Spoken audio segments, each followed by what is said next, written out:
Mr. Bean. That's a very special guest today. CSUB Professor Gonzalo Santos is here. Immigration reform is obviously being talked about everywhere, so why not here? Good morning, Mr. Bean. Good morning, sir. How are you? I am well, thank you. Yeah, we do have Gonzalo Santos. He's a sociology professor, and immigration reform is front and center.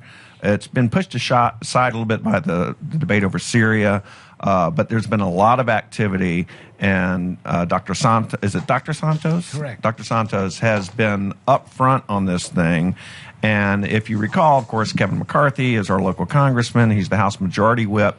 He is one of the districts that has been targeted by the immigrants' rights movement, and that's why you've seen a lot of protests and stuff outside of his office. So this is really an important issue for our valley, for the state. Kevin is on the fence on this thing.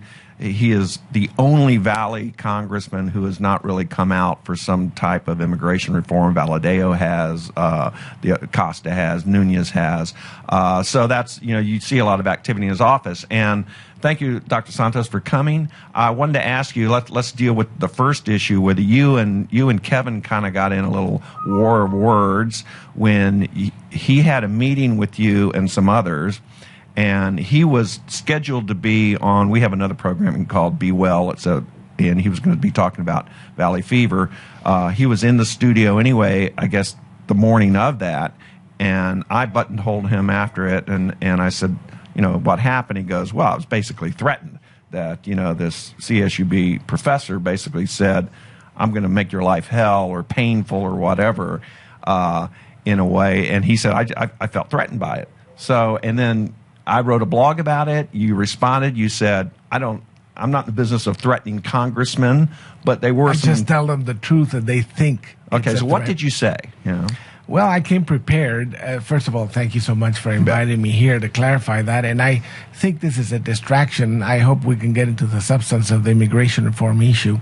But I brought for you the actual outline of what I said, the actual printout of what I said. I read through it, and I'm going to give it to you, and you can use it in your newspaper.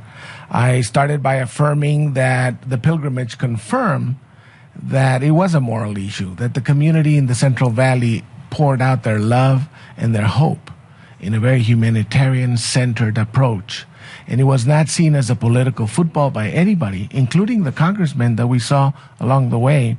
Second thing I told him is that there seems to be a national consensus that we need to move on immigration reform, and that this campaign is just part of a much broader movement, and I hope that he pays attention to it. Then I address him as his constituent and as an active citizen here in Bakersfield. I just became a citizen this year. I'm very proud of that. Congratulations. After many decades of being a legal immigrant. And so for me, it was important to assert my newly won rights to speak up as a citizen and exercise my constitutional rights. So I thought I was speaking truth to power, which is an old prophetic tradition in all social movements for justice. And I brought to you what I told him. I said, look, I think the GOP and yourself have missed several major opportunities. The GOP has missed long-term opportunities to build bridges with the communities that have large immigrant populations, such as the Latino community, especially in the Valley, also the Asian community. And I think it's time that they seriously address that deficiency. The party's becoming extinct or negligible in California as a result of their lack of substantive bridge building on the issues, not on the tone, not on the style, but on the substance of policy and the way people vote. Then the second thing I told him is that on the specifics of immigration reform, they have neglected and actually obstructed immigration reform for too long. We're talking since 2006. This is not a new issue. This is not a new attempt. This is a long-standing effort, almost 10 years, of trying to get something passed, again and again getting stopped and obstructed and derailed. And we said that that's a criticism to the entire GOP and to himself. As a congressman and as a leader of the House, he has failed to vote for this sort of thing. And then I said that this year, in particular after the 2012 elections, when it was very clear, the country sent a message that we need to fix this, that the GOP has been slow walking this process in the House. They literally waited out the Senate to go first. When the Senate voted finally a bipartisan compromise bill that nobody's 100% satisfied with, but it reflects the will of the people. It reflects a democratic compromise product out in June, that the House waited until that happened to then declare it dead on arrival. And they squandered the entire spring, and they wasted the entire summer. And for such an urgent issue where millions of people are under threat of deportation, this is unacceptable. We told him that his step-by-step approach is not good because of two things. Number one, because it's missing our step. Their so-called step-by-step approach, always emphasizing that border security should be fixed first, fails to address the number one issue of the entire movement, which is to solve the problem of 11 million aspiring Americans. And until and unless that is addressed, no immigrant reform process is going to be whole or is going to last. The chaos is going to continue.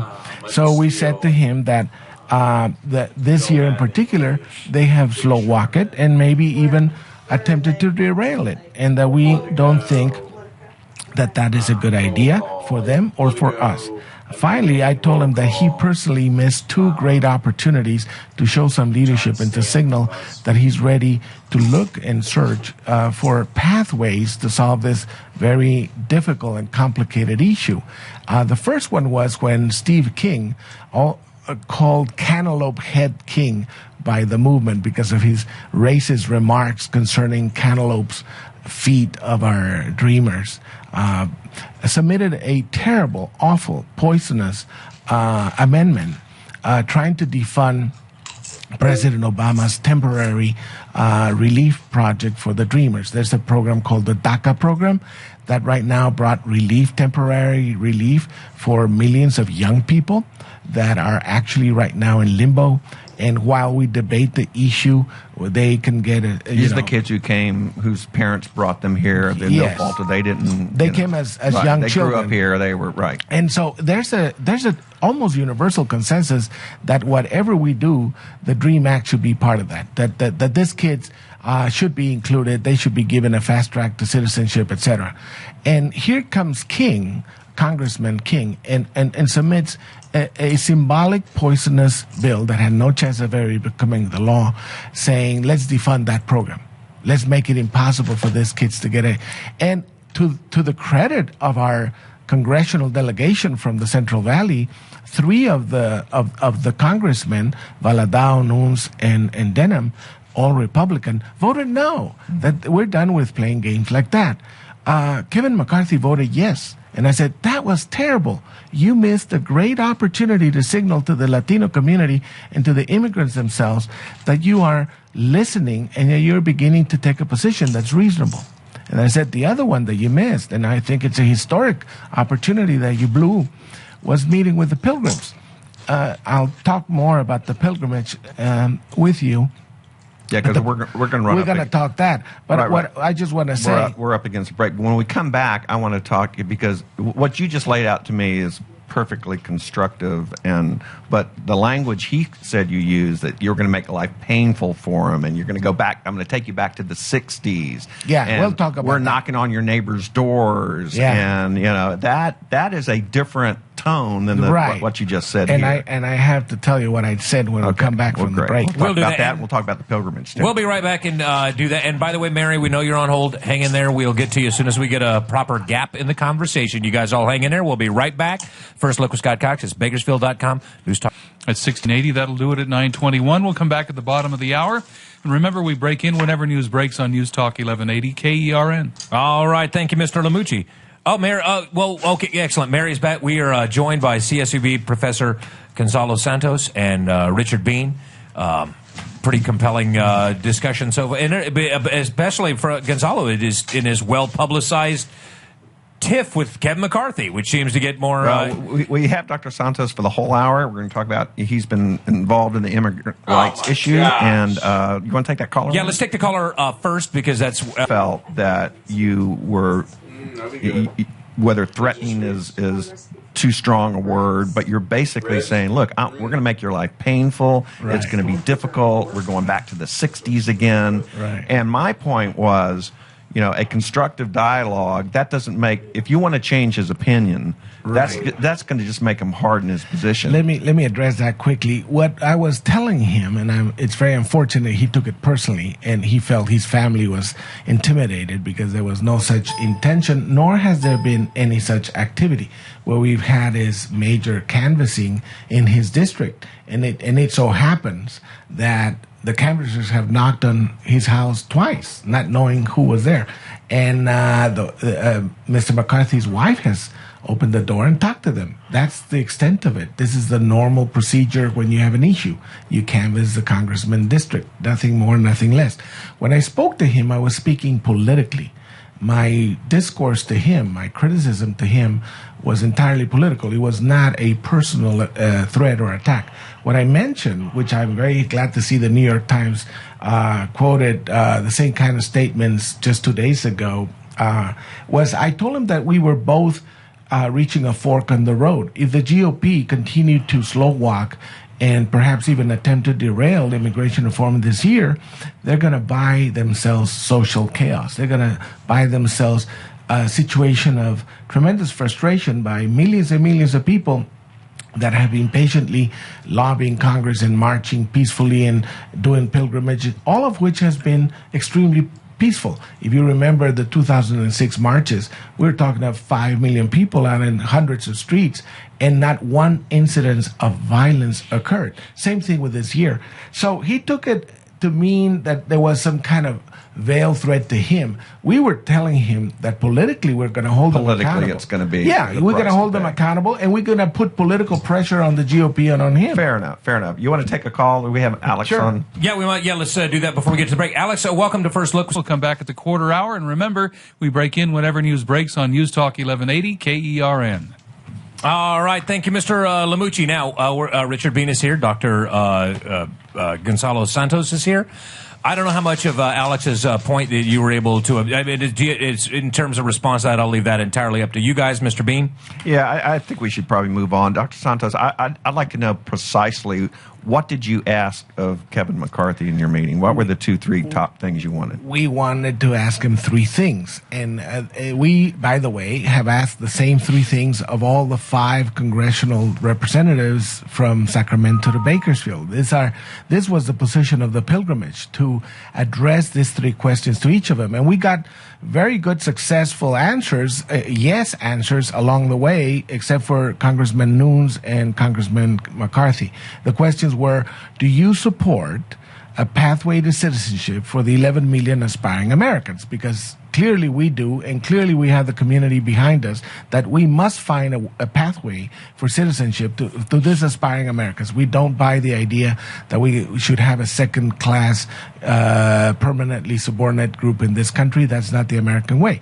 The second question that we asked them is, if he would not personally support it for reasons of his own choice, would he, as the leader of the House, as one of the 3 top Republican leaders of the House, would allow a vote up and down on a pathway to citizenship, which is a different question. One is more to all the congressmen, but this one was really, truly for McCarthy. His leadership. To actually exert his leadership, and Boehner and Cantor, to make it possible to have a vote on the House, because it's clogging and preventing the resolution of this issue.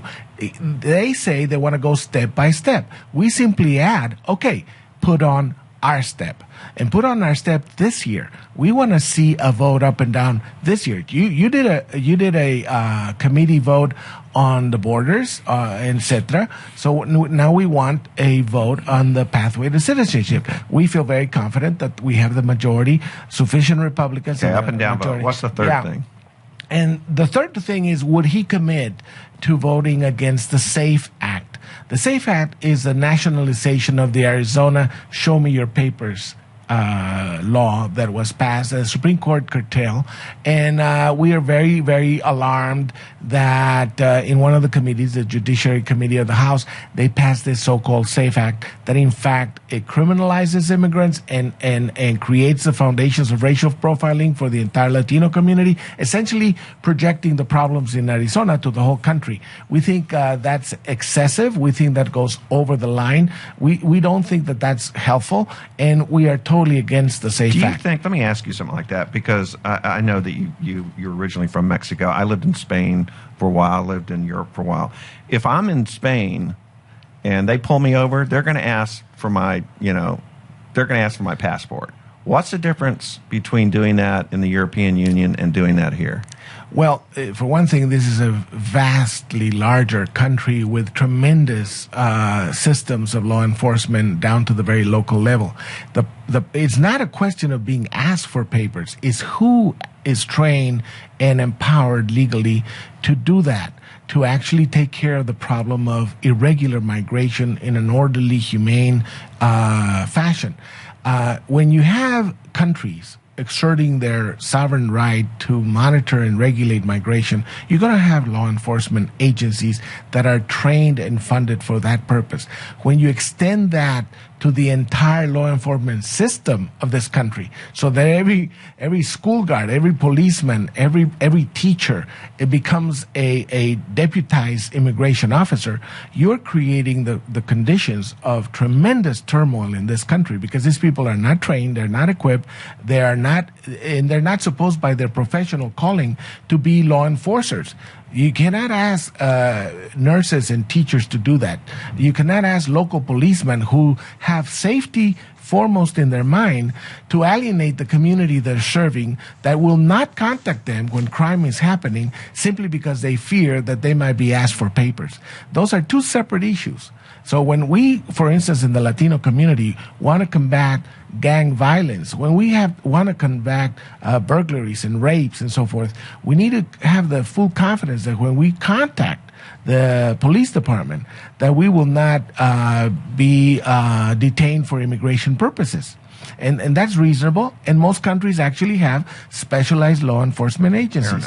Fair enough. The most common thing you see, and you see it in our letters to the editor, when people who are opposed to immigration reform, they say, why can't they just wait in line? Because the idea is that we're allowing 11 million or 20 million, however many it is, people to butt in front of the line. I mean, we have a process. Just stand in line like anybody else. And that is a constant criticism raised, but unfortunately it's based out of ignorance and misinformation. There is no line. What you have is a funnel. And what you have is people that have family here in this country, people that aspire to come to this country out of any number of reasons, all of them very lofty. And I'm not talking of the people that are aiming to hurt this country. I'm talking of the overwhelming majority of the immigrant communities that are otherwise law-abiding and love this country and work very hard for this country. Those people are literally forced to break the law. We have a saying in the movement, the immigrants are not breaking the law is breaking them.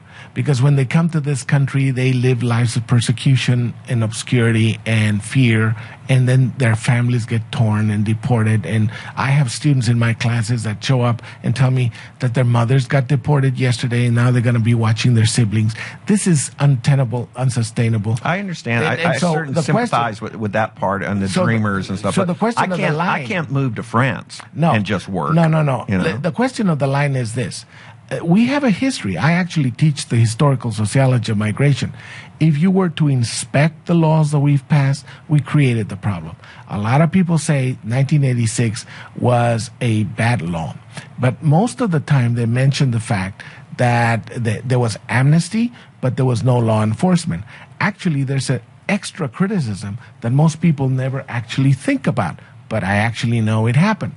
It was the first time ever the 1986 law that President Reagan signed, it was the first time ever that they capped the circular migration of Mexicans into the United States. And what do you mean by that? There was a legal migration process on top of a circular seasonal migration process. Okay. It is complicated how Mexico and the United States have had the longest and the biggest flow of migrants in the history of the modern world. So we have a very large phenomenon going back a century and a half. In 1986, for the first time ever, we capped the number of legal visas given to Mexico down to any normal country quota of 20,000. When that happened, it immediately created a bottleneck because you had hundreds of thousands of people coming, working here seasonally, some of them staying, marrying, etc., growing families, others going back. And so what you have is a situation where we created the bottleneck, and then we're surprised that people continued behaving in exactly the same way they had been behaving for a century. It created the problem of a vast population. And then with Clinton, you have the walls.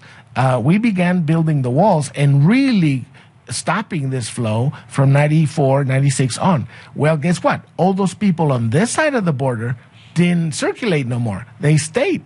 So that blew up the population even faster. Now we have 11 million. Back then we were talking of 2 or 3 million. And so both the capping of the visas to people from North America, Central America, and Mexico, the tougher enforcement and the tougher enforcement of the borders locked in this population, which has been growing. It's our own doing. It's interesting. All right, we need to take a break, and we will do so and be right back with Dr. Santos and Mr. Bean. We'll be right back. It's First Look with Scott Cox, Bakersfield.com, News Talk 1180, KERN. Mostly clear overnight with a low of 71, unhealthy at 9:52. And we'll come back tomorrow with more news information for you. And remember, we break in whenever news breaks on News Talk 1180, KERN. All right, thank you, Mr. Lamucci. We got a few minutes left to wrap things up with Dr. Gonzalo Santos from CSUB. With Richard Bean, we do have a call. Maybe we'll get to him first. Before we're going to run out of time and tell the caller to hang on. But I wanted to thank Dr. Santos for coming on because we wrote about his meeting with Kevin McCarthy.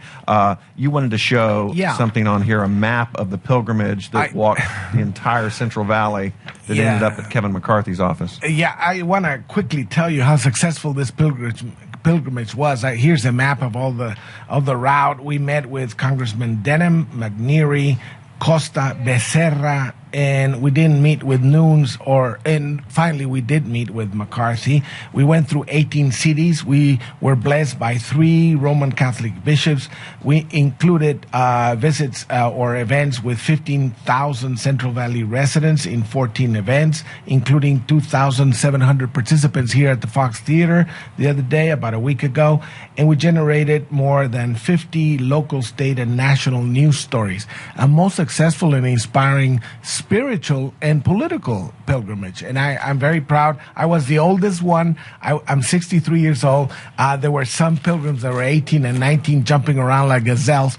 I barely made it to the end of the day every day. Did they have to carry you? They had to carry me, and I had a nurse that tended to my every ache, but I was able to make it to the end. And so one of the interesting things about the graphic is it's full of green dots.